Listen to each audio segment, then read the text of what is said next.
সিংহ রাশি, সিংহলগ্ন, লিও সাইনের জাতক জাতিকাদের বুধ বক্রী হওয়ার ফলস্বরূপ আগত 24-25টি দিন আপনাদের জীবনে ঠিক কী কী ঘটনা সম্পাদিত হতে পারে সে বিষয়ে প্রতিবেদনে আমরা বিস্তারিত আলোচনা করব। প্রসঙ্গক্রমে 2রা এপ্রিল মঙ্গলবার ভোর 3:43 বুধ বক্রী হয়ে যাবে, অর্থাৎ মার্কারি রেট্রোগ্রেড মোশনে চলে আসবে। 25শে এপ্রিল বৃহস্পতিবার সন্ধ্যা 6:23 পর্যন্ত বুধ বক্রী থাকবে। তাহলে এপ্রিলের 2 তারিখ থেকে এপ্রিলের 25 তারিখ পর্যন্ত বুধ বক্রী হতে চলেছে। আর এই বুধ গ্রহ কিন্তু গ্রহদের যুবরাজ, বিদ্যা, বুদ্ধি, ব্যবসা এবং কমিউনিকেশন অর্থাৎ যোগাযোগ, আমাদের বাণী, মুখনিসৃত বাণী, স্টক মার্কেট, ট্রেডিং সব কিছুর কিন্তু ধারক, কারক, বাহক গ্রহ এই বুধ। তাহলে বুঝতেই পাচ্ছেন, যেহেতু বুদ্ধির সাথে বুধের সংযোগ আর সেই বুধ গ্রহ বক্রী হচ্ছে, তাহলে স্কিপ না করে পুরোটাই শুনবেন। আপনাদের উপরে কী কী প্রভাব পড়বে, প্রতিকারের প্রয়োজন পড়লে যেমন আলোচনায় থাকি তেমনটি তো আছেই। আর এই আলোচনাটি ইন জেনারেল প্রেডিকশন হতে চলেছে। আপনারা যদি চান তাহলে আপনাদের ব্যক্তিগত ন্যাটাল চার্ট এনি টাইম আমাদের দ্বারাই কনসাল্ট করাতেই পারেন। স্ক্রিনে আমরা তো নাম্বার দিয়েই দেবো। তো চলুন কথা না বাড়িয়ে আলোচনায় প্রবেশ করা যাক। সিংহরাশি, সিংহলগ্ন, লিও সাইনের জাতক জাতিকারা কালপুরুষের রাশিচক্র অনুযায়ী আপনারা 5মতম রাশির আন্ডারে পড়েন। আপনাদের রাশির অধিপতি সূর্য। আর স্ক্রিনে আপনারা যে ছকটি দেখতে পাচ্ছেন এটি সিংহ রাশির জাতক জাতিকাদের বুধের গ্রহগত গোচরের ছক। দেখুন, বুধ আপনাদের 9th হাউসে গোচর করছে বৃহস্পতির সাথে। ওখানে এক লেখা থাকলেও গুলিয়ে ফেলবেন না, ওটি আপনাদের 9th হাউস, ভাগ্যস্থান। আর ওখানেই কিন্তু বুধ 2 তারিখে বক্রী হবে। আর 9 তারিখে বক্রী অবস্থাতেই বুধ কিন্তু গোচর করে যাবে আপনাদের 8th হাউসে। সূর্য, রাহু, শুক্রের সাথে সংযুক্ত হবে। তাহলে এই প্রতিবেদনটিকে আমরা দুটি ভাগে ভেঙে নেব। 9 তারিখের আগে পর্যন্ত কি হবে এবং 9 তারিখের পর কি হবে। 9 তারিখের আগে পর্যন্ত বুধ যেহেতু বক্রী হচ্ছে আপনাদের ভাগ্যস্থানেই, তাহলে কিন্তু ভাগ্যের ফুল সাপোর্ট আপনারা এ সময় পাবেন না। 9 তারিখের আগের পর্যন্ত আপনাদের কঠোর কায়িক পরিশ্রম করতে হবে। পরিশ্রমের কোনো বিকল্পই কিন্তু নেই। হার্ডওয়ার্ক এবং টাইম ম্যানেজমেন্ট এই দুটি অত্যন্ত গুরুত্বপূর্ণ হতে চলেছে। কি কথা বলছেন, কেন বলছেন, কোথায় বলছেন, কিভাবে বলছেন, কী জন্য বলছেন, সেগুলো একটু ভাবনা চিন্তা করে কথাবার্তা বলবেন। তা না হলে আপনার মুখ ফসকে কিন্তু এমন কোনো কথা বেরিয়ে যেতে পারে যার কারণে পরে অনুশোচনা করবেন। তবে তীর একবার বেরিয়ে গেলে সেটিকে ফেরত আনা কিন্তু কোনো মতেই সম্ভব নয়। 2 তারিখ থেকে 9 তারিখ এপ্রিল মাসের এই যে 7টি দিন, আপনার পিতার স্বাস্থ্যের দিকে অতিরিক্ত নজর দিন, পিতার কর্মের দিকে নজর দিন, পিতার সাথে সম্পর্কের দিকে নজর দিন। আধ্যাত্মিক চিন্তন চেতনাকে বৃদ্ধি করুন। হায়ার স্টাডিজে কিন্তু এ সময় আপনারা একটু বাধাপ্রাপ্ত হতে পারেন। আবার এই বুধ 9 তারিখের পর রাশি পরিবর্তন করে গোচর করে যাবে আপনাদের 8th হাউসে। অনেকে বলবেন 8th হাউসে সূর্যের সাথে বুধের মিলনের কারণে বুধাদিত্য যোগ তৈরি হবে। আবার শুক্রের সাথে মিলনের কারণে লক্ষ্মীনারায়ণ যোগ তৈরি হবে। আবার রাহুর সাথে মিলনের কারণে জড়ত্ব নামক একটি যোগ তৈরি হবে। আদতে তাও কি হচ্ছে? কারণ কোনোটিই কিন্তু হবে না, তার কারণ বুধ কিন্তু বক্রী। যদিও শুক্র মীন রাশিতে উচ্চস্থ, তবে এটাই 8th হাউসে সংগঠিত হচ্ছে ঘটনাটি। আর আপনাদের রাশির অধিপতি সূর্য, সে শুক্র এবং রাহুর সাথে সম্মিলিত হয়ে পাপকর্তনী যোগের আন্ডারে বসে আছে। আর সেখানে বুধের প্রবেশ এটি কিন্তু সূর্যকে মজবুত করবে না, বরং সূর্যকে দুর্বলই করতে চলেছে। বিশেষ করে 13 তারিখ পর্যন্ত ভাগ্যের সাপোর্ট আপনারা পাবেন না। 13 তারিখের পর, 13ই এপ্রিলের পর হঠাৎ করে আপনাদের ভাগ্যোদয় হবে। 13 তারিখের পর কিন্তু আপনাদের ভাগ্য আপনাদের ফরে কথা বলতে চলেছে। আবার যেহেতু আপনাদের লাভভাবের অধিপতিও কিন্তু বুধ, তাহলে আপনাদের দৈনিক ইনকাম বেড়ে যাবে, ডেলি ইনকাম বাড়তে চলেছে, আয়ের বিভিন্ন উৎস বা স্রোত তৈরি হবে এবং আপনাদের বিভিন্ন স্বপ্ন, কল্পনা বাস্তবে রূপদান করতে সক্ষম হতে পারেন। আপনার থেকে বয়সে বড় ব্যক্তিবর্গদের তরফ থেকে আর্থিক, সামাজিক বা মানসিকভাবে আপনারা অবশ্যই উপকৃত হতে পারেন। যদিও কেতু বসে আছে কোথায়? আপনাদের 2nd হাউস, পরিবার, বাণী এবং অর্থের ভাবে। আর বুধ কিন্তু 9 তারিখের পর তার নিজের ঘরকে, 2nd হাউসকে পূর্ণ দৃষ্টি দিয়ে দেখবে, বক্র দৃষ্টি দিয়ে।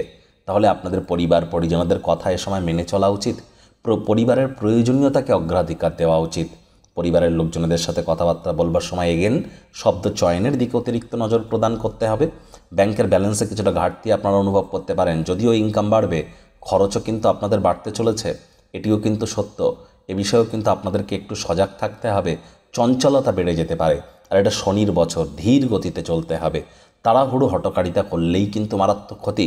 শনির শশ নামক একটি পঞ্চমহাপুরুষ যোগ যেমন আপনাদের আছে, সূর্য রাহুর গ্রহণ যোগ, বুধ রাহুর জড়ত্ব যোগও তো থাকছে। তাহলে সাবধানে ড্রাইভ করবেন গাড়ি, তা না হলে শরীরে ছোটোখাটো চোটাঘাত লাগতেই পারে। শ্বশুরবাড়ির তরফ থেকে কোনো নেগেটিভ নিউজ আপনারা পেতে পারেন, বা শ্বশুরবাড়ির তরফ থেকে কোনো নেগেটিভ ভাইব্রেশন আপনারা পেতে পারেন। তবে শ্বশুর শাশুড়ির নামে কোনো প্রকার বদনামি যেন করবেন না, মুখ দিয়ে যেন কোনো নেগেটিভ কথা বলবেন না, তাহলে কিন্তু রাহু আরও দুর্বল হয়ে যাবে। তখন কিন্তু এই বক্রী বুধের কারণে ভুল কোনো সিদ্ধান্ত গ্রহণ করে ফেলবেন এবং সেটি আপনাদের বিরুদ্ধে কিন্তু চলে যেতে পারে। তাহলে এই বিষয়ে আপনাদেরকে অত্যন্ত সজাগ থাকতে হবে। পৈতৃক সম্পত্তি নিয়ে কোনো প্রকার তর্ক বিতর্কে যেন জড়িয়ে পড়বেন না। স্বামী স্ত্রী একে অপরের আত্মমর্যাদা যাতে ক্ষুণ্ণ না হয় এমন কোনো কথাবার্তা বলা থেকে আপনারা নিজেদেরকে বিরত রাখার চেষ্টা করুন। এ সময়ে দীর্ঘযাত্রা বা লং ডিস্টেন্স জার্নি আপনাদের এড়িয়ে চলা উচিত। তবে যারা জাদু, তন্ত্র, মন্ত্রবিদ্যা, অকাল সায়েন্স, জ্যোতিষ চর্চা, গবেষণামূলক পড়াশুনো করছেন, পিএইচডি লেভেলের পড়াশুনো করছেন, তারা ভাগ্যবান প্রমাণিত হবেন। বিদেশি ভাষা শিক্ষাতেও ভাগ্যবান প্রমাণিত হবেন। নিজের শরীর স্বাস্থ্যের দিকে আপনাদেরকে অতিরিক্ত নজর কিন্তু এ সময় প্রদান করতেই হবে। মায়ের শরীর স্বাস্থ্যের দিকেও একটু খেয়াল রাখুন। নতুন জমি, বাড়ি, গাড়ি একদমই যেন ক্রয় এ সময় করতে যাবেন না। আর এ সময় তো ভুলেও আপনি যেন পুরনো জমি, গাড়ি বিক্রি করতে যাবেন না। নিজের রক্ত, হৃৎপিণ্ড, বুক, ফুসফুস ওরিয়েন্টেড ব্যাপারে অত্যন্ত সচেতন থাকুন। সামান্যতম কোনো প্রবলেম দেখা দিলে অবহেলা করবেন না। নিকটবর্তী চিকিৎসকের পরামর্শ নিন, তা না হলে ইন ফিউচার কিন্তু মেডিসিনের উপরে নির্ভরশীলতা আপনাদের কিন্তু বৃদ্ধি পেতে পারে। আমি তো বলবো 2 তারিখ থেকে শুরু করে 25 তারিখ পর্যন্ত এপ্রিলের এই যে 24টি দিন জীবনের ব্যাপারে, কেরিয়ারের ব্যাপারে, ফিনান্সের ব্যাপারে, পরিবারের ব্যাপারে, সমাজের ব্যাপারে কোনো প্রকার গুরুত্বপূর্ণ সিদ্ধান্ত গ্রহণ করা থেকে বিরত থাকুন। সামান্যতম তাড়াহুড়ো হঠকারিতা করলেই কিন্তু ক্ষতি। আর যারা স্টক মার্কেটে আছেন, শেয়ার মার্কেটে আছেন, তাদেরকে বলবো স্পেকুলেশন গেমের মধ্যে যেন যাবেন না, ট্রেডিংয়ে যেন যাবেন না। এ সময় ইন্ট্রাডে বা শর্ট সেলিংয়ে, স্ক্যাল্পিং বা বাইং সেলিং, অপশান, ফরেক্স বা ফিউচার ট্রেডিং এ সময় না করাটাই বেটার। লং টার্মে ইনভেস্ট করুন, মিউচুয়াল ফান্ড, এসআইপি করুন। ইভেন যারা 15 থেকে 20 বছর ধরে স্টক মার্কেট বা শেয়ার মার্কেটে আপনারা এক্সপেরিয়েন্সড, তারাও কিন্তু যদি ট্রেডিং করতে যান, না চাইতেও কোনো ভুল সিদ্ধান্ত কিন্তু আপনারা নিয়ে ফেলতে পারেন। কারণ বুধ বক্রী হচ্ছে, আর বুধ যখন বক্রী হয় তখন কিন্তু আমাদের সিদ্ধান্ত ভুল বলে প্রমাণিত হয়ে যায়। আবার এই বুধ যখন অস্ত যায় তখন কিন্তু শেয়ার মার্কেটে ভলাটাইলিটি বেড়ে যায়, অর্থাৎ উত্থান পতন বেড়ে যায়। কারণ শেয়ার মার্কেটের সাথে বুধ কিন্তু ডাইরেক্টলি কানেক্টেড। যারা রিটেল মার্কেটে বিজনেস করছেন তাদের জন্য যে সময় সুযোগ খুব ভালো তা কিন্তু নয়। এ সময় আপনাদের মস্তিষ্ক ভ্রমিত হতে পারে। সামনে অনেক সুযোগ আসবে, কিন্তু প্রত্যেকটিকে পিছিয়ে দিন 25 তারিখ পর্যন্ত। 25 তারিখের পর সিদ্ধান্ত নিন। 25 তারিখের আগে পর্যন্ত কোনো প্রকার গুরুত্বপূর্ণ সিদ্ধান্ত গ্রহণ করা থেকে বিরত থাকুন। যা চলছে, যেমন চলছে তেমনটি চলতে দিন। বুধ যদি আপনাদের ন্যাটাল চার্টে মজবুত হয়ে থাকে তাহলে অতটাও নেগেটিভ ইম্প্যাক্ট পাবেন না। বুধ মজবুত বুঝবেন কি করে যদি চার্ট না দেখতে জানেন? তাহলে দেখুন, যদি আপনি সুবক্তা হন, এক্সট্রোভার্ট হন, ম্যানুপুলেশন পাওয়ার যদি আপনার মধ্যে থাকে তাহলে আপনার বুধ মজবুত। উল্টে আপনি যদি ইন্ট্রোভার্ট হন, লাজুক প্রকৃতির হন, মনের কথা খুলে বুঝিয়ে বলতে পারেন না, তাহলে আপনার বুধ দুর্বল। আর যাদের বুধ অত্যন্ত মজবুত হয়ে থাকে তাদের বয়স বাড়লেও তাদের কিন্তু ফেস দেখে আপনি বুঝতে পারবেন না এজ কত। এজ হয়তো তার 50, কিন্তু ফেস দেখে আপনার মনে হবে 35-40। আবার যাদের বুধ অত্যন্ত দুর্বল তাদের এজ হয়তো 40, কিন্তু ফেস দেখে হয়তো মনে হবে 50-55। এমনটি কিন্তু হয়ে থাকে। এভাবেই কিন্তু বুধের সব থেকে ভালোভাবে আমরা নিজেদের উপরে নিজেরা পরীক্ষা করে দেখতে পারি। তেমন প্রবলেম থেকে থাকলে এনি টাইম আমাদের সাথে কনসাল্ট করতে পারেন। কারণ এই বুধই কিন্তু আমাদের বুদ্ধির কারক, বিদ্যার কারক, কমিউনিকেশন, ইন্টারপার্সোনাল বা গ্রুপ ডিসকাশন, মাস কমিউনিকেশনের কারক গ্রহ কিন্তু এই বুধ, যার জন্য বুধ অত্যন্ত গুরুত্বপূর্ণ একটি গ্রহ। প্রতিকার স্বরূপ আপনাদেরকে বলবো, স্ক্রিনে আপনারা বুধের বীজ মন্ত্র ওম ব্রাং ব্রিং ব্রং সবুধায় নামা, এটি আপনারা দেখতে পাচ্ছেন। 108 বার করে রেগুলার জপ করুন, অত্যন্ত উপকৃত হবেন। বুধবার করে আপনারা সবুজ রঙের ড্রেস পরার চেষ্টা করুন, সবুজ রঙের যানবাহন চালানোর চেষ্টা করুন।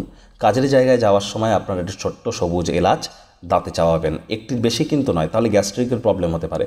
গ্রিন হ্যাঙ্কি বা সবুজ রুমাল নিজের কাছে রাখতে পারেন। আর বুধবার করে যদি পারেন কোনো হিজড়া বা উভয় লিঙ্গের ব্যক্তিবর্গ তাদেরকে সবুজ রঙের কোনো জিনিস, বস্ত্র সামগ্রী ডোনেট করুন, লাভান্বিত হবেন। তো বন্ধুরা, প্রতিবেদনটি আপনাদের ঠিক কেমন লাগলো? আপনাদের সুচিন্তিত মতামত আশা করি আপনারা নিজের কমেন্ট বক্সে লিখে জানাবেন। ভিডিওটি ভালো লাগলে একটি লাইক করতে ভুলবেন না। এই আশা রেখে আমি আমার বাণীকে এখানেই বিরাম দিচ্ছি।